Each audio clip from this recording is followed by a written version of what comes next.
Everyone, welcome to IIT Bhilai. जैसा कि आपको मालूम है, गेट 2019 का रिजल्ट आ गया है और हमारे यहाँ से भी काफ़ी लोग सक्सेसफुल हुए हैं। उनमें से एक स्टूडेंट हमारे पास अभी प्रेजेंट है, प्रिया शर्मा। हेलो प्रिया शर्मा। और ये बीआईटी दुर्ग में अभी फाइनल ईयर में स्टडी कर रहे हैं और उन्होंने फर्स्ट अटैम्प्ट में गेट के अंदर में 226 रैंक प्रोड्यूस की है।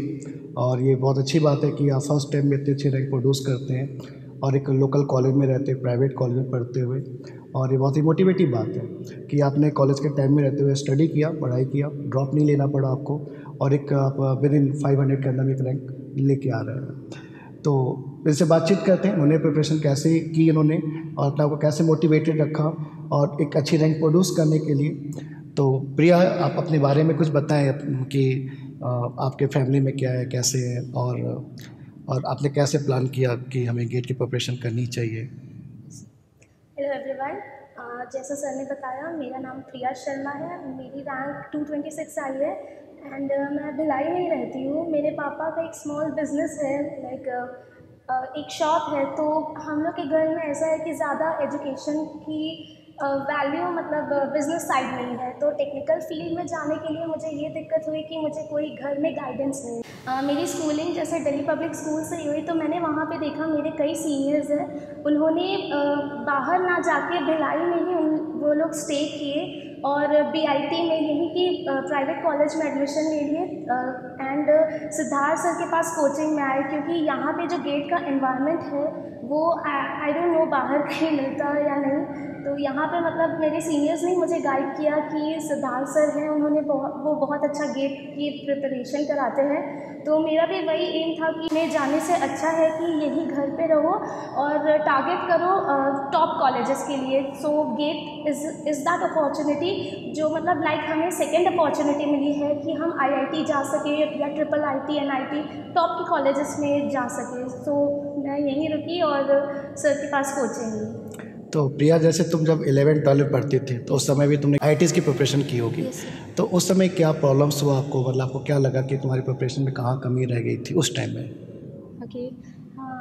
उस टाइम में ऐसा था कि हमें ज़्यादा अवेयरनेस नहीं थी। मेरे घर में भी, जैसे मैंने बताया, बिजनेस फैमिली है, तो एजुकेशन के हिसाब से मेंस एडवांस के बारे में ज़्यादा अवेयरनेस नहीं थी। प्लस मुझे मेन फोकस वही करना पड़ा कि बोर्ड्स की तरफ ध्यान दो। तो फिर ऐसा था कि बोर्ड्स के सब्जेक्ट्स करते करते हम जेई के जो एडवांस स्टैंडर्ड क्वेश्चंस हैं उससे थोड़ा पिछड़ते गए। 11th तो ठीक था, ज़्यादा क्वेश्चंस भी करती थी, बट मेन मुझे 12th में ये लगा कि मैंने टाइम मैनेजमेंट में गड़बड़ कर दी। टेस्ट सीरीज़ जो मुझे देनी चाहिए थी उसको मैंने लाइटली ले लिया। प्लस जो कॉन्सेप्ट्स थे उसको मैंने बार बार रिवाइज़ नहीं किए, क्योंकि सब्जेक्ट्स तो खैर काफ़ी सब वही देते हैं। ज़्यादा ऐसा बोल भी नहीं सकती कि ज़्यादा सब्जेक्ट्स थे तो रिवाइज़ करने में प्रॉब्लम हुई, बट वही टाइम मैनेजमेंट में प्रॉब्लम हुई। और रिवीजन मैंने प्रॉपरली नहीं किया कि हर एक इंटरवल में करना चाहिए था, वो रिवीजन में छूट गया था। और टेस्ट सीरीज़ भी मैंने ज़्यादा नहीं दी। तो ये सब जब पता था कि एक बार फेलियर देख चुका है तो पता था कि क्या क्या नहीं करना है गेट एग्ज़ाम में, तो मैंने रिवीजन पूरा किया। एक कॉन्सेप्ट जैसे भी क्लास से आती थी तो सेम डे में रिवाइज़ करती थी, प्लस उसके कुछ दिनों के बाद उसी कॉपी को फिर से पढ़ती थी। क्योंकि मेन जो सर के नोट्स रहते हैं वो पूरा स्टैंडर्ड बुक से ही रहते हैं, पूरे स्टैंडर्ड नोट्स रहते हैं। तो ज़्यादा बुक में कुछ एक्स्ट्रा पॉइंट्स भी रहते थे जो गेट में नहीं आते हैं, बट सर के जो नोट्स थे उसमें पूरे गेट के मटेरियल थे। तो मैं मेन रिवीजन जब करती थी तो सर के नोट्स ही करती थी। प्लस टेस्ट सीरीज़ भी मैंने बहुत सीरियसली लिया। एक भी टेस्ट सीरीज़ ऐसा नहीं दिया कि बस देना है जाके, पूरा प्रॉपर टेस्ट सीरीज़ दिया। प्लस टेस्ट सीरीज़ देने के बाद का जो टाइम है उसको एनालाइज करना कि एक क्वेश्चन अगर उसका आंसर सही भी आ गया, हमें जानना है कि उसके और कितने अप्रोच हो सकते हैं, फास्टर अप्रोच हो सकता है। बिकॉज एल्गोरिदम्स में जैसे होता है कि टाइम कॉम्प्लेक्सिटी अलग अलग होती है और अलग अलग अप्रोचेस से करते हैं, तो हर टाइप का अप्रोच जानना है ऐसे। ये तुमने जैसे प्रिया ने आपको बताया कि काफ़ी चीज़ें की देखिए कोई भी एग्ज़ाम है, कोई भी कॉम्पिटिटिव एग्ज़ाम है तो 3 मेन पॉइंट्स होते हैं। एक नॉलेज को कैसे यूटिलाइज़ करना है, टाइम को कैसे मैनेज करना है और अपने आप को मोटिवेट मतलब प्रेशर में नहीं आना है, अपने आप को मोटिवेट करके रखना है। तो ये हमको लगता है तुमने 11-12 के टाइम में काफ़ी चीज़ें जो एनालिसिस की थी उस टाइम में, जो तुम्हारे नेगेटिव थॉट थे वो चीज़ तुम यहाँ पे नहीं आने दिए गेट के अंदर में, ये काफ़ी प्लस पॉइंट था। अच्छा, मैंने यहाँ पे एक चीज़ और देखा है कि यहाँ के जो बच्चे हैं, कॉलेज के बच्चे हैं, तो उनमें एक प्रॉब्लम, एक बहुत बड़ा इशू रहता है कि हम कॉलेज को कैसे मैनेज करें और कोचिंग को कैसे मैनेज करें।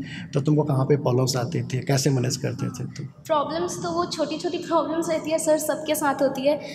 मैनेज तो करना पड़ता है, बैलेंसिंग करना ही रहता है। And balancing doesn't always mean कि 50-50 करें।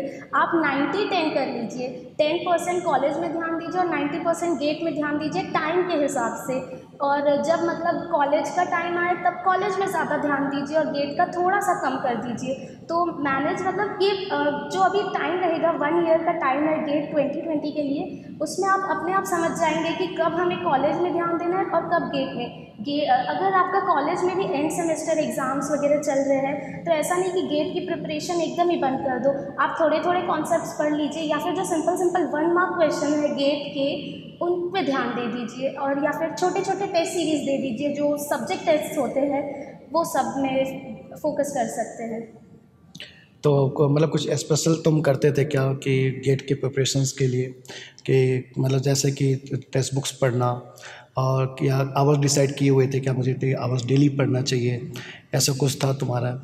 सर आवर्स तो डिसाइड करती थी, बट मैंने देखा कि जब भी मैं क्वांटिटिव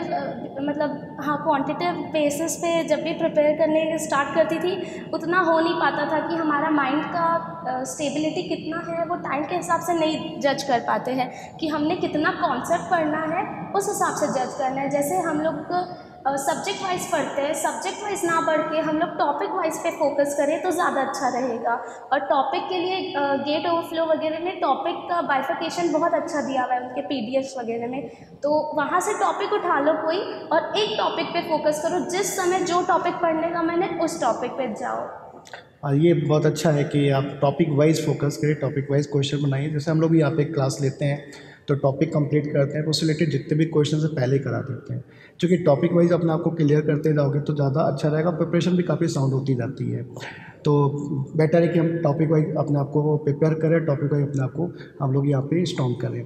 तो प्रिया, एक बात और है यहाँ पर कि जैसे तुम 5th सेमेस्टर में ज्वाइन की थी आई गेट को, और 5th सेमेस्टर से लेके 8th सेमेस्टर तक अपने यहाँ पे आते रहे, अभी चल ही रहा है तुम्हारा 8th सेमेस्टर, और मतलब डेली आना मतलब कोचिंग के अंदर में फिर पढ़ के जाना, ऐसा नहीं लगता था कि डेली भाग के आ रहे हैं और मतलब कि कुछ ज़्यादा हो जा रहा है? जो कि बहुत सारे बच्चों का रहता है डाउट कि सर डेली कैसे आना होगा, कैसे कर पाऊँगा कि नहीं कर पाऊँगा। तो आजकल जानते हैं ना सब लोग बहुत सारे आलसी भी रहते हैं ना लोग, तो कैसे तुम मैनेज करते थे, मतलब इतना ज़्यादा कैसे मोटिवेटेड है कि हमको डेली पहुँचना ही है सर के पास? डीमोटिवेशन तो यार आता है, मुझे भी कई बार आया, कई दिनों तक आया है कि ऐसे लगता था छोड़ ही देते हैं, गेट छोड़ ही देते हैं। तो इसके लिए मैंने एक चीज़ की थी कि जब भी हम लोग पूरे मोटिवेटेड है ना, हमारा मतलब जब भी मोटिवेशन चाहिए रहता था हम सिद्धार्थ सर के पास आ जाते थे, वो मतलब इतने अच्छे से मोटिवेट करते थे।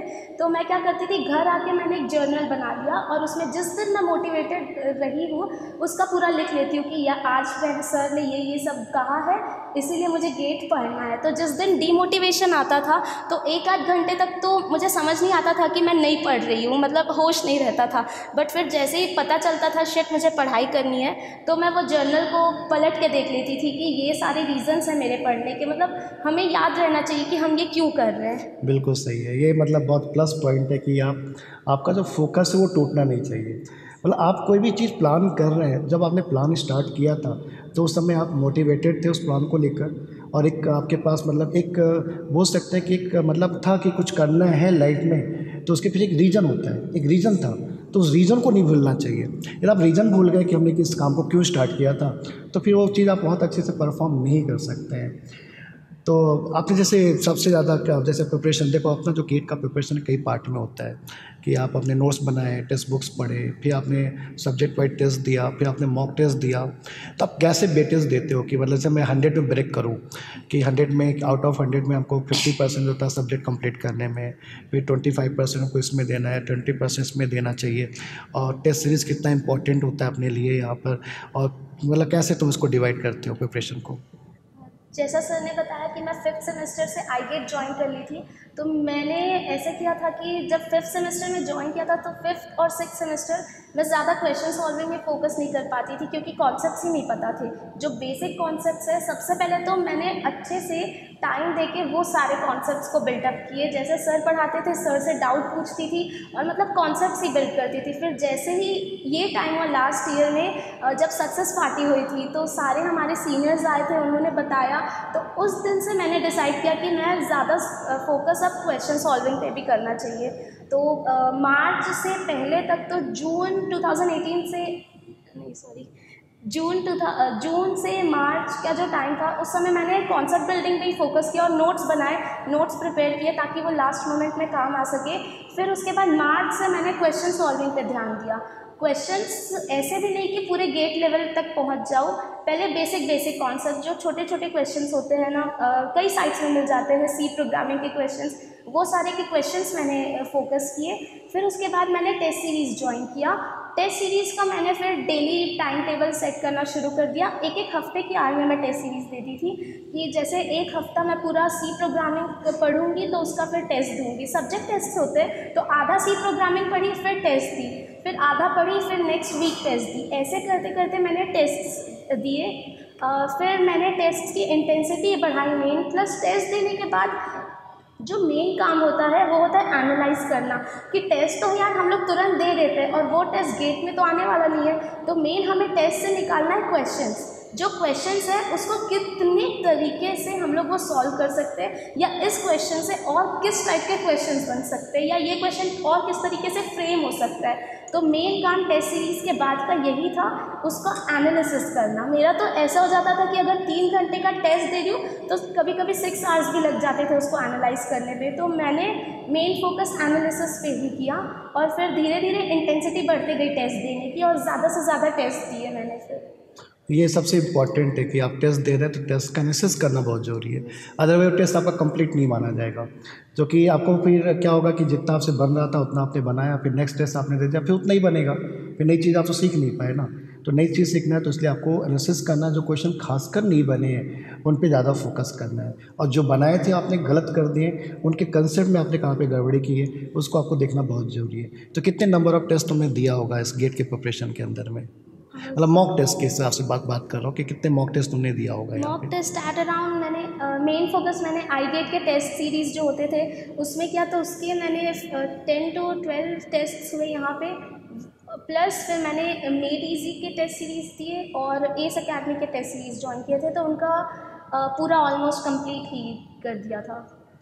तभी तो कैसा फील कर रहे हो इतने अच्छे रैंक लाने के बाद, और तुम्हारे घर में कैसा इन्वायरमेंट है इस समय? ये सर इन्वायरमेंट तो चेंज हुआ है कि मतलब लगा नहीं था कि सब इतने खुश होंगे, क्योंकि बिकॉज बिजनेस बैकग्राउंड से है तो काफ़ी लोग हैप्पी फील करते हैं, और मतलब आपके रिलेटिव भी लोग काफ़ी मोटिवेटेड होते हैं कि हमारी फैमिली से कोई अच्छा किया है। Yes sir. और खासकर गर्ल्स करती है तो और अच्छा लगता है कि चलो बहुत अच्छा है कि इसने अपने आप को सेटल करने का, एक टेंशन ख़त्म हो जाती है पेरेंट की कि नहीं अब अपना अच्छा कर लेगी अपनी लाइफ के अंदर में। तो कुछ अपने जूनियर्स को ऐसा एडवाइस देना चाहते हो प्रिपरेशन को लेकर कि कैसे अपने आप को मतलब प्रिपेयर करें वो गेट को? मैं ये कहना चाहूँगी कि गेट एग्ज़ाम ना 2 पार्ट में प्रिपेयर करना है हमें। एक तो टेक्निकल पार्ट, वो तो सिद्धार्थ सर संभाल लेते हैं हमारा, प्लस दूसरा होता है कि वहाँ 3 घंटे का प्रेशर हैंडल करना। उस प्रेशर हैंडल करने के लिए भी आपको प्रिपेयर करना पड़ेगा। ये बात मतलब काफ़ी लोग बोलते नहीं हैं। उस प्रेशर को हैंडल करना है, क्योंकि अगर एक क्वेश्चन बिगड़ा तो पीछे पूरा पेपर बिगड़ जाएगा, पूरे थॉट्स आने लग जाते हैं कि यार अब क्या होगा, अब तो मुझे फिर नेक्स्ट ईयर के लिए प्रिपेयर करना है, इस टाइप से। तो उस प्रेशर को हैंडल करने के लिए एक ही रास्ता है, आप टेस्ट सीरीज दो और फिर अपने माइंड को सेटल करते जाओ कि नहीं कोई बात नहीं, ये क्वेश्चन नहीं बना, अगला क्वेश्चन ज़रूर बनेगा, इस टाइप से। तो मतलब काम रहना सीखना है हमें इस टाइम पे। जैसे तो तुम्हारा तो प्लेसमेंट भी हो गया था कॉलेज के टाइम में, तो मन में नहीं आया कि गेट की प्रिपरेशन क्यों करना है? नहीं सर, मेरा मतलब पहले से ही टारगेट था कि गेट एग्ज़ाम इसीलिए भी देना था क्योंकि ये टेक्निकल एग्ज़ाम है, तो हम लोग 4 साल इंजीनियरिंग किए हैं, तो यार पता तो चलना चाहिए कि क्या पढ़े हैं 4 साल। आपको अपने आप को टेक्निकल में जज करना, तो गेट सबसे अच्छा एग्ज़ाम है कि बेस्ट एग्ज़ाम है, और अपने आप को आप जज कर सकते हैं कि आपको कितना आता है। और आपके फंडामेंटल वाकई में काफ़ी क्लियर होता है। और एक बार आपका फंडामेंटल क्लियर में स्टार्ट हो जाता है सब्जेक्ट के अंदर में, तो फिर किसी को बोलने की ज़रूरत नहीं है, आपको खुद ही ये सब्जेक्ट से प्यार हो जाता है। या उसको कंप्लीट करना है कैसे भी करके, एक अच्छे लेवल तक अचीव करना है, पहुँचना है। तो प्रिया, काफ़ी अच्छा लगा आपसे बातचीत करके, और thank you, all the best. Future में इस तरह से आप काफ़ी अच्छा परफॉर्म करते रहें, और जो आपकी मतलब आपकी इच्छाएँ हैं वो पूरी होती रहें। Thank you.